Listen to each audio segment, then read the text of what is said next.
του ΠΑΟΚ την ομάδα δεν υπάρχει στην Ελλάδα.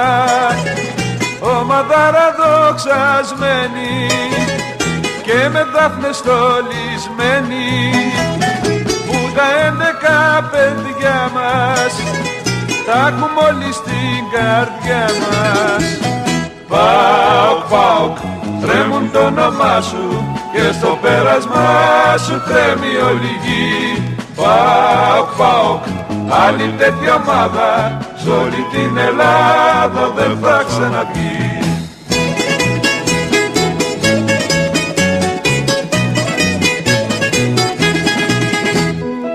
Ατσαλώνουν την ψυχή μας οι χιλιάδες οπαδοί μας, γιατί τέτοια ενδεκάδα δεν υπάρχει σ' άλλη ομάδα.